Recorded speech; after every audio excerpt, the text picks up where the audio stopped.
You know that person in your life, could be a friend, a family member, maybe someone you're dating, who just never texts first? You know they care about you, but it feels like the conversation always has to start with you. Well, today we're going to dig into the surprisingly deep psychological reasons behind this and what it actually means when someone waits for you to make the first move. But first, let me ask you something. Have you ever been on the other side of this? You want to connect with someone, you've got your phone right there in your hand, but you just wait. It's a weird kind of paralysis, isn't it? You know the feeling, right? You're staring at the screen, maybe you've even typed out a message and deleted it like 5 times. There's this real desire to reach out, but something is holding you back from actually hitting that send button.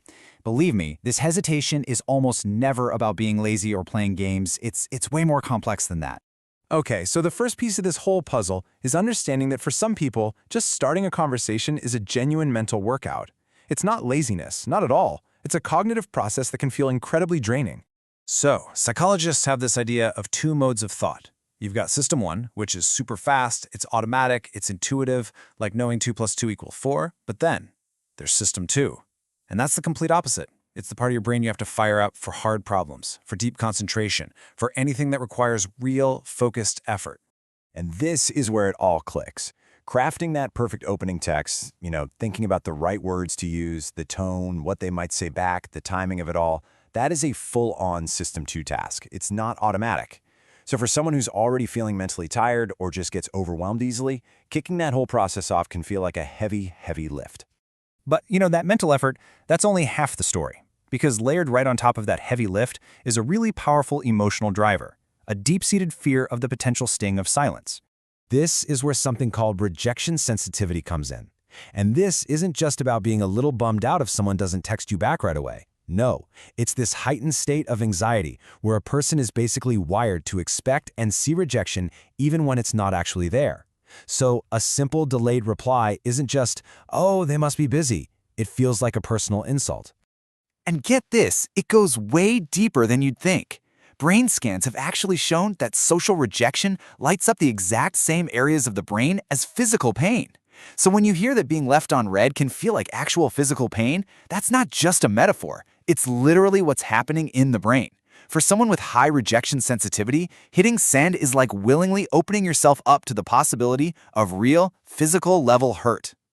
So, what happens when you combine a really demanding mental task with a deep-seated fear of pain? Well, it often leads to a pattern of behavior that looks like avoidance, but is actually a form of protection. A lot of times, this behavior is tied to what's known as an avoidant attachment style. This is a pattern usually formed way back in childhood where a person basically learns that relying on yourself is safer than being emotionally vulnerable with others. They value their independence like crazy and can get really uncomfortable with too much closeness because deep down it feels threatening.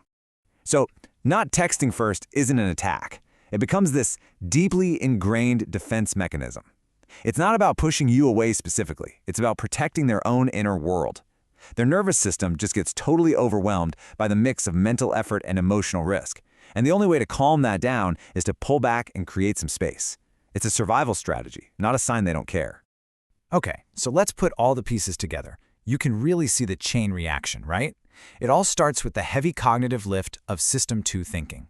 Then, that lift is made 10 times heavier by the intense fear of pain from rejection sensitivity. And what's the result? A protective retreat, all driven by an avoidant attachment style. It's a logical, even if it's painful, psychological domino effect. So, with all this in mind, how should we reframe our understanding of that person who waits for our text? What does their quiet really mean? Here's the most important thing to remember. Their silence is very, very rarely about you. We tend to take it personally, right? We assume it must be apathy or that they're playing some kind of weird power game. But as we've just seen, it's far more likely to be an internal process of self-protection. It's about a nervous system doing its absolute best to keep itself safe and regulated. So, I'll leave you with this final thought.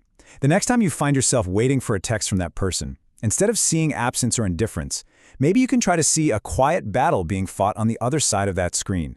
And that might just change everything about how you feel about the silence and maybe even how you choose to break it.